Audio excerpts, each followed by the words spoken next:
Hello and welcome back. This is the I Decide for Me, Let's Talk About It parent webinar series. My name is Lori Kuykendall and I'm glad to be with you for this 5-part series. Our goal for these lessons have been to empower parents to guide and support their children toward optimal sexual health. And when I say empower, I mean to both equip you, give you the tools and information needed, but also the encouragement needed to more effectively, more confidently, and more courageously guide and support your children toward optimal, our key word being optimal as in the best, sexual health. Our vision for these sessions is to protect the current and future health of our children, and I do that across 5 dimensions of health: physical, mental, emotional, social and relational, and spiritual health. This second session we've titled Hang Up and Hang Out, and we will look at teens and technology. Technology is very different for teenagers today than it was when we were teenagers. I think that's probably an obvious statement. This is indeed a digital age. The picture you'll see on the left is in 1978, a Cray supercomputer in Los Alamos, New Mexico. This machine was as tall as a man and filled a room. It held 8 megabytes of data. If you're a computer geek, you know that 8 megabytes is not very much data at all. In fact, our phones hold 128 gigabytes, a gigabyte being 1,000 megabytes. So it would take 16,000 of those Cray computers, think of several ginormous hotels, to hold what we now hold in our palms of our hands or in our back pockets. Things have changed incredibly around technology. Our children are the first generation to never know a world that didn't have smartphones. So it is the digital age. It is also a divided age. When we look at culturally what is happening across elections, across politics, across COVID-19, across race, and now add guns and abortion, you name the issue, we are divided. We are polarized, and it makes it very difficult for our young people to know who to trust. There's a great deal of confusion. There's a great deal of fear and distrust, and I will reemphasize what we looked at in session 1, that today's young people need adults, the adults who love and care for them, their parents, to help guide them through, navigate through these challenging times. Technology has only added to that division across all of these issues. We are digital, we are divided, and I would then add that we are a lonely age. In fact, the United Kingdom added a minister of loneliness in 2018. This position, official government position to address loneliness as a cultural, societal, and national problem.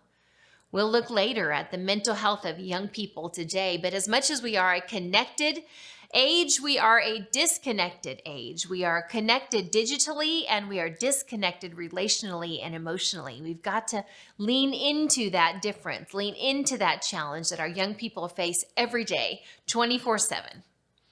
I want to set a couple of expectations about this session as we go into it. Having worked with parents before, sometimes we come seeking certain answers and directives, and really to make it simple when it's really a complex problem to tackle.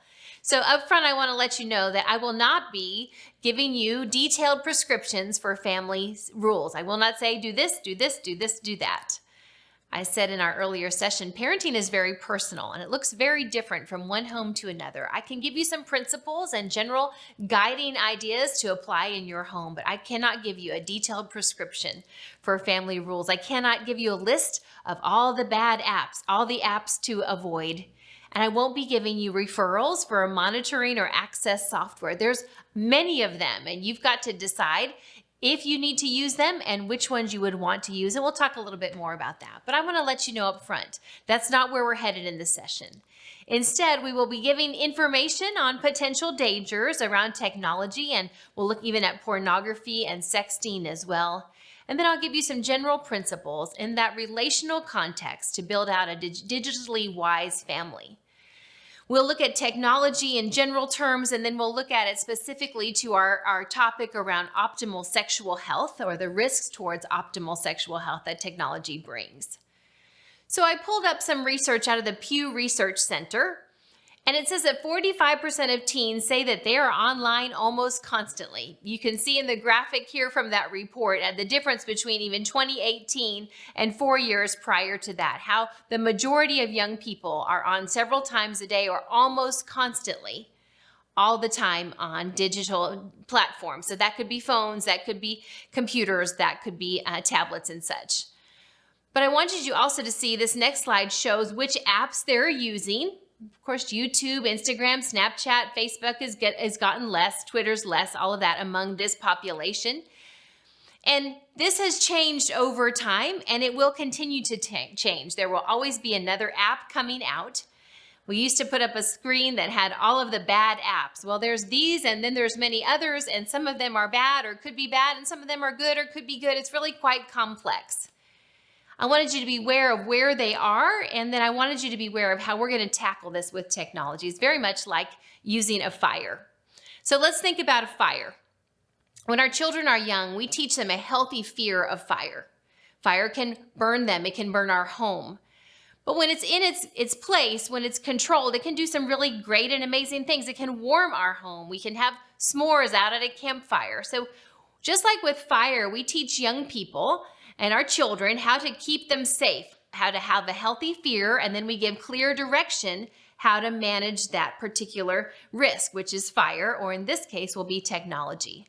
And I want us to have that same approach. Some people use that term of digital citizenship, using digital devices for good rather than harm, keeping them in an appropriate context to keep us from getting harm or from harming other people. So I think if we can take that concept and roll up our sleeves and take on technology, we can keep our kids safe.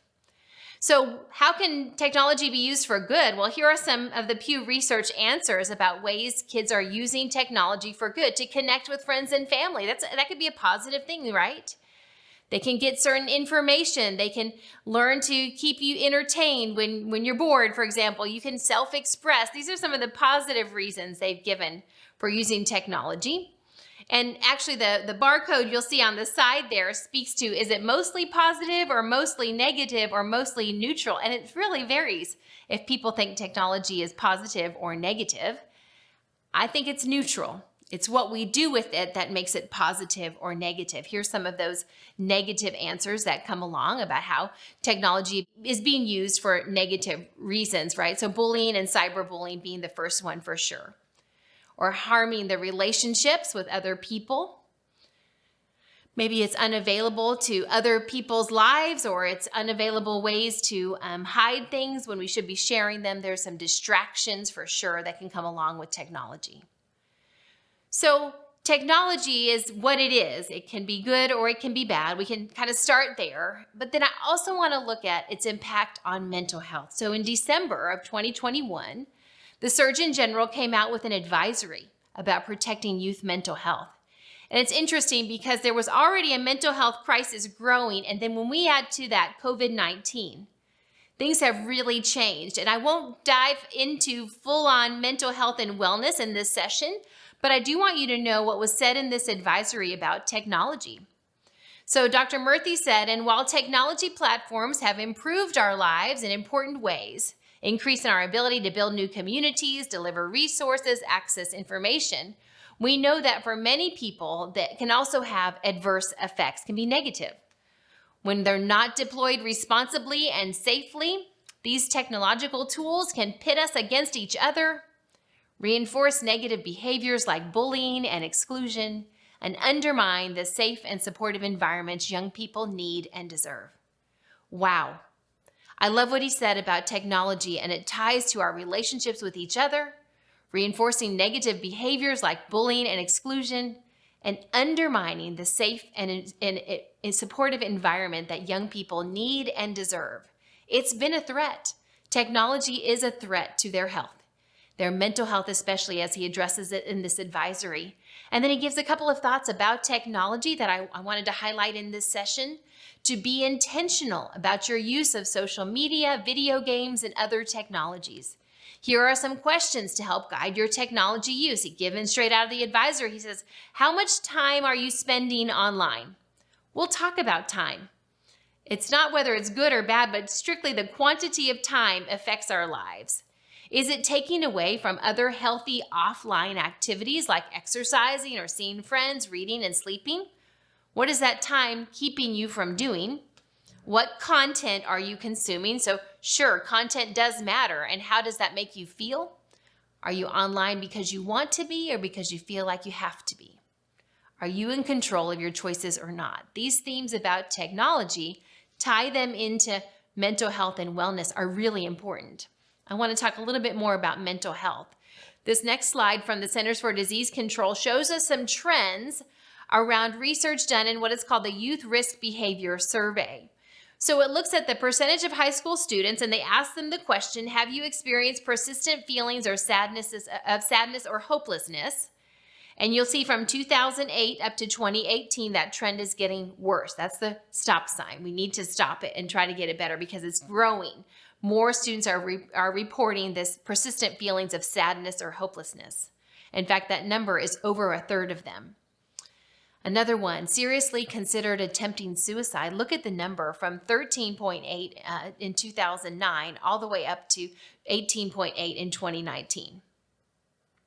They made a suicide plan. That number is also going up to now over 15%. Attempted suicide now almost 9%. All of those numbers moving in the wrong direction. These numbers also were out of the YRBS in 2019. And we haven't gotten the 2021 results yet, but I can imagine they're only going to be worse because we added the pandemic and the stress and the loneliness and isolation of all of the complexity of that. So this was pre-COVID, already on a bad direction, and we want to turn this around. And then the last one that shows even a more concern is where they were injured in a suicide attempt and had to be treated by a doctor or a nurse. These are the questions they've asked high school students across the nation and the trend towards mental health crisis. One of the ties in mental health that's tied directly to technology is cyberbullying.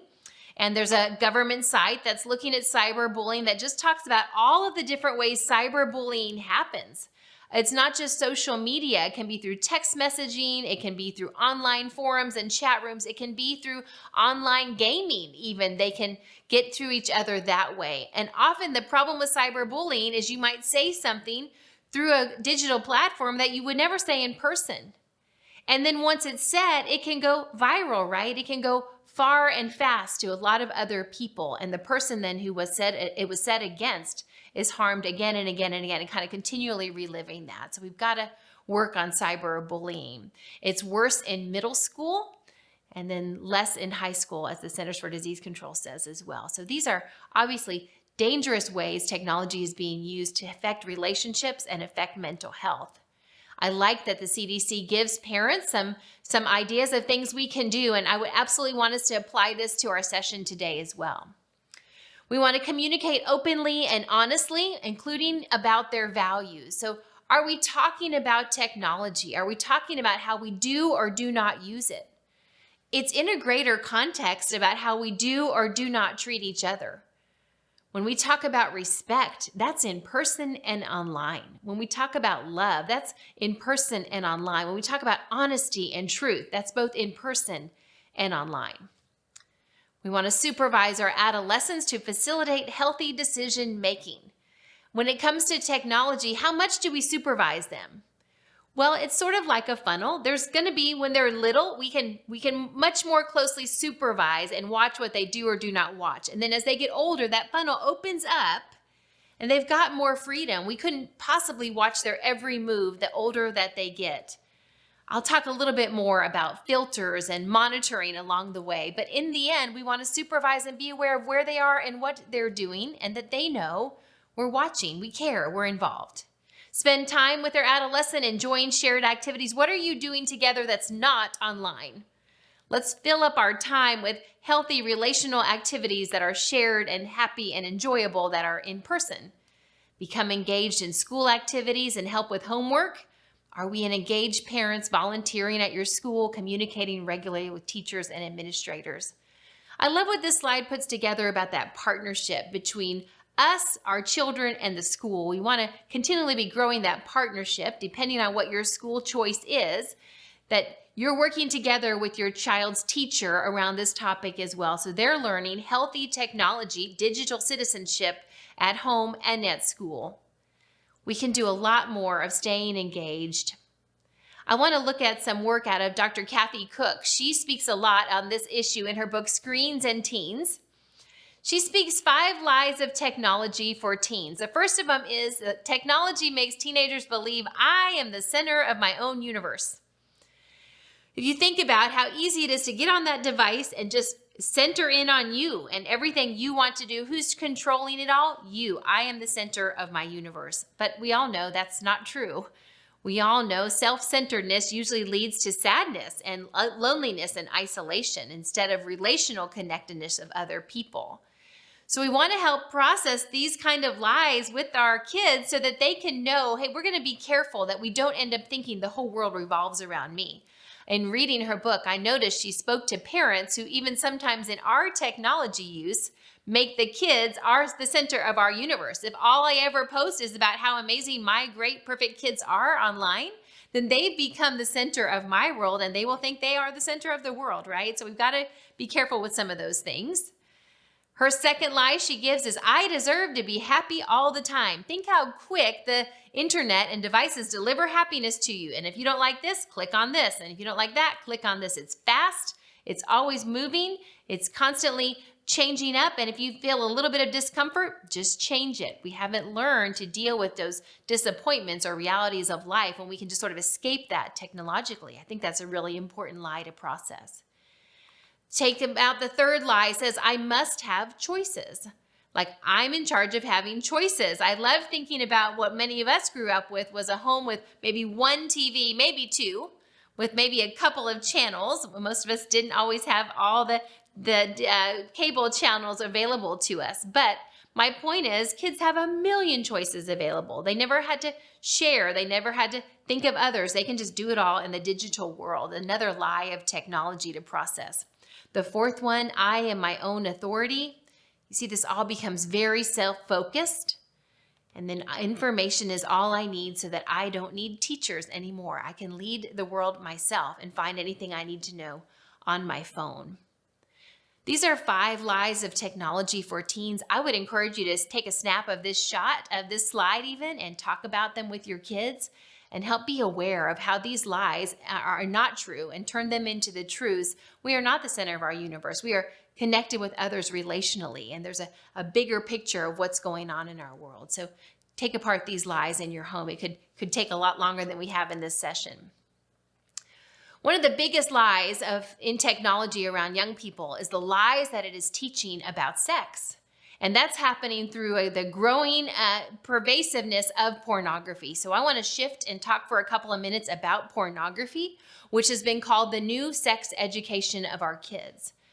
The average age of first exposure is getting younger and younger and younger. Technology is coming for them, and it's not holding back. In fact, like we said earlier, they've all got access to phones right in their back pockets now, and technology and pornography have gone hand in hand, bringing free access and easy access out to our kids. I wrote on this slide 11 as a questionable age. The research is kind of all over between 9, 10, or 11 years old. I had been saying this for several years. I didn't want to believe that our youngest boys and girls are being exposed. I had a young mom come up to me. Her little boy was 7 years old, and he had gotten online this way into some pornography. She was cooking dinner in the kitchen, and he was on the family computer. We always say keep the computer in the family room so it's shared, although keep in mind everything on your phone is just like a computer. So the same rules for a computer should apply to a phone. But there he was on the family computer, and she's cooking dinner, and he calls out, "Mom, how do you spell breast?" And she didn't know why he was asking that. And he's over there trying to plug into Google that word because he had heard it at school. Someone at school at lunch had said, "Hey, go home and Google that breast, see what you can find." I heard also big butt and big boob are the 2 elementary words that are going around a lot, that they want to dare each other to go home and Google. So yes, the younger and younger children are being exposed to what we call bad pictures, concerning pictures. The majority have been exposed by 13 years old, and this piece of data says that of the ages 14 to 18, 84.4% of the boys and 57% of girls have been exposed. It is out there, and now we've got to help them know what to do if they are exposed and keep those lines of communication together. I want to address the harms of pornography along the way. A little bit of the pervasiveness also out of some research from the Barna organization, say 49% of teens come across porn at least monthly. 37% of them seek it out.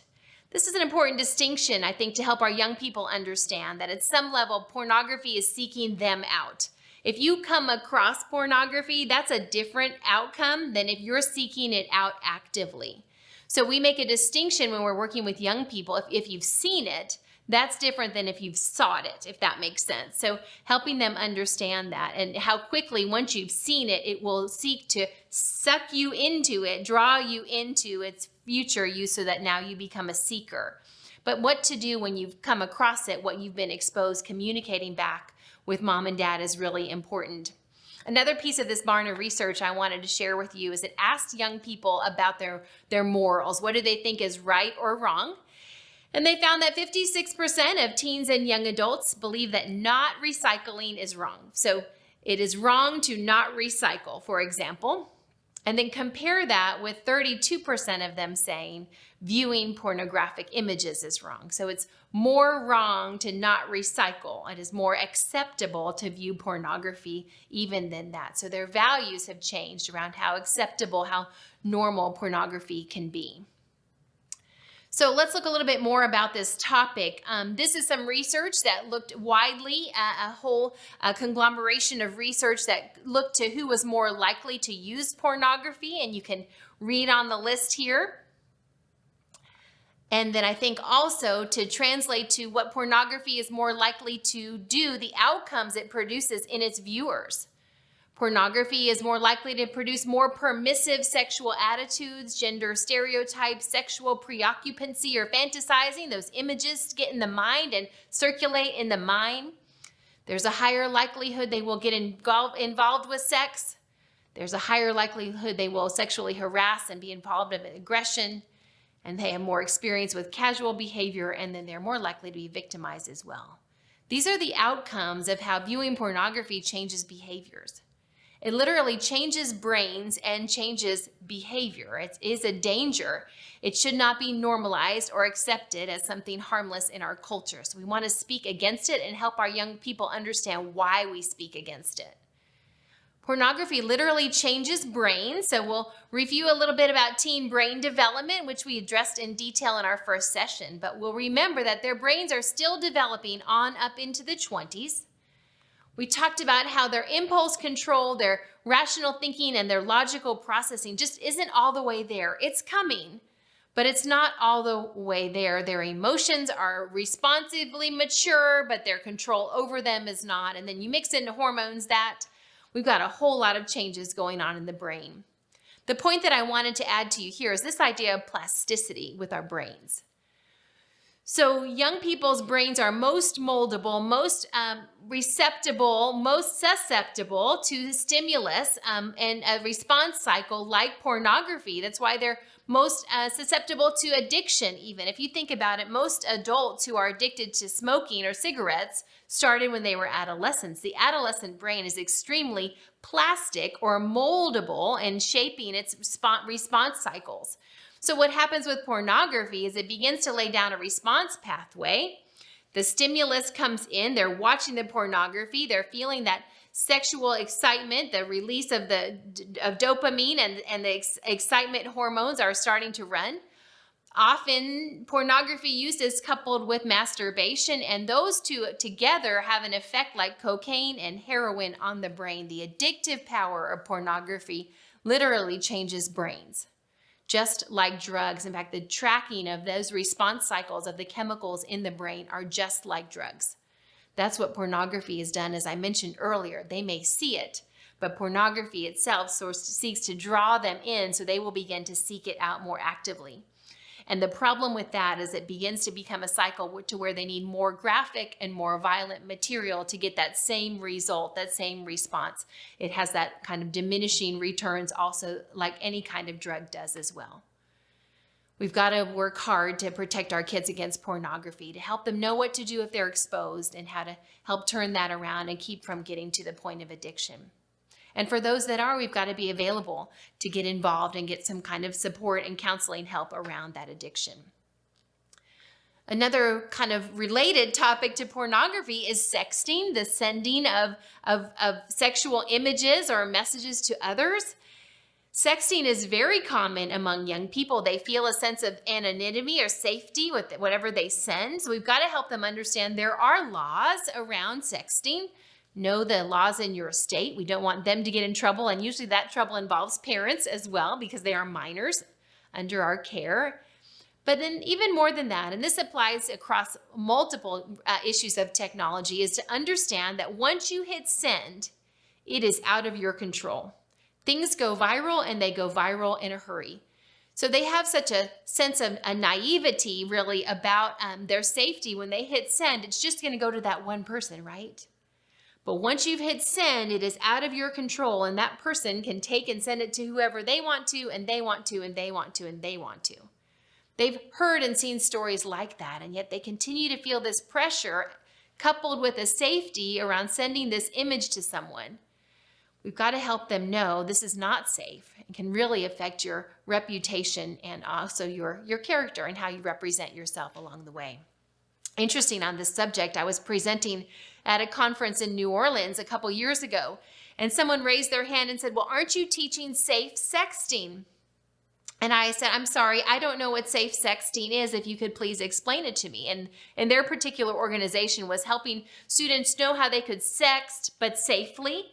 And to them, that meant they wouldn't show tattoos or they wouldn't show any parts of their face. So you would just send your parts, I guess. And that would be safe sexting. And you could hear in my voice a bit of sarcasm and thinking this is not safe at all and should not be encouraged. So I am not a proponent of safe sexting. I want us to help our young people understand why sexting would be dangerous to them and to their future.